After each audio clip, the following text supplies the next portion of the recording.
안녕하세요. 조목TV의 조창호 목사입니다. 우리 사이에 가장 많이 사용하는 말이 있습니다. 안부를 묻는 인사, 바로 안녕하세요 라는 말인데요. 안녕하다라는 의미가 아무 탈이 없이 편안하다, 몸이 건강하고 마음이 편안하다 라는 뜻을 가지고 있습니다. 그런데 일상에서는 건네는 이 한마디 인사로 많은 것들을 또 표현하기도 합니다. 부정과 긍정, 불안, 감사 등등을 말합니다. 성경에서는 전쟁이 없는 상태, 또 하나님의 언약의 축복, 그리스도께서 우리에게 주시는 평안을 내게 주노라 라는 의미를 가지고 있는데요.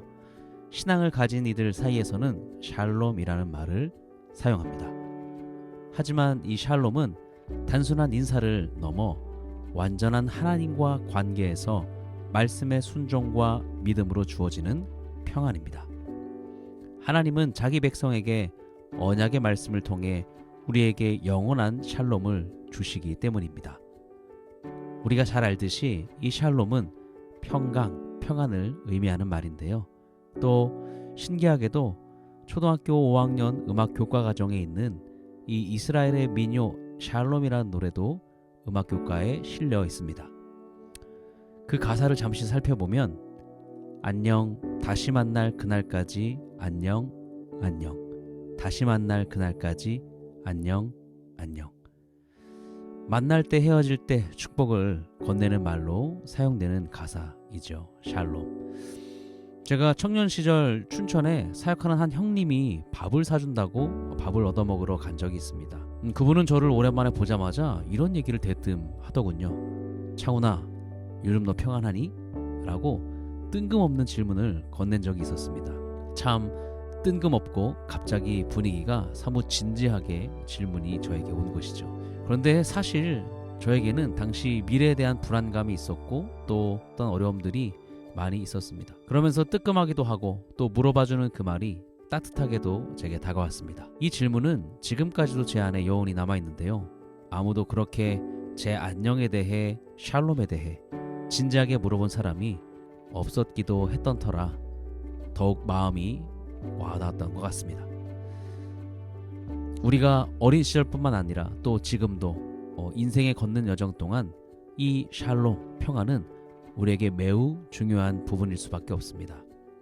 앞전에 제가 소개한 이 초등학교 음악 교과에 실린 이 샬롬이라는 이스라엘 민요의 가사, 그것에 보면 다시 만날 그날까지 라는 가사가 있는데요. 우리 신앙에게는 단순한 안부가 아니라 소망의 인사입니다.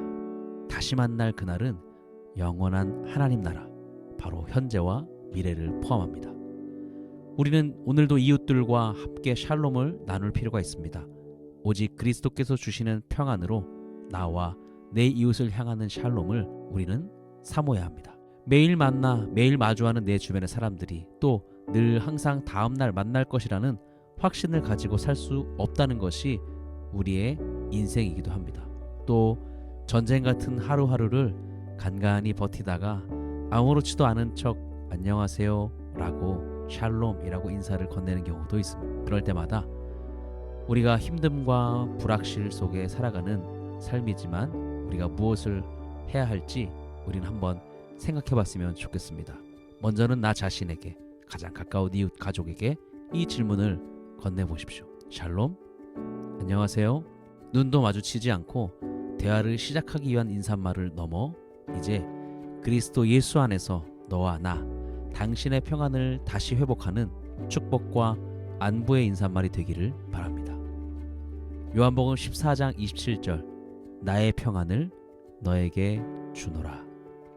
이 평안으로부터 감사와 기쁨을 발견하는 우리의 인사, 그리고 그 샬롬의 축복이 우리 가운데 있기를 주님의 이름으로 축복합니다. 아멘. 오늘도 주님과 함께 조목TV였습니다. 샬롬.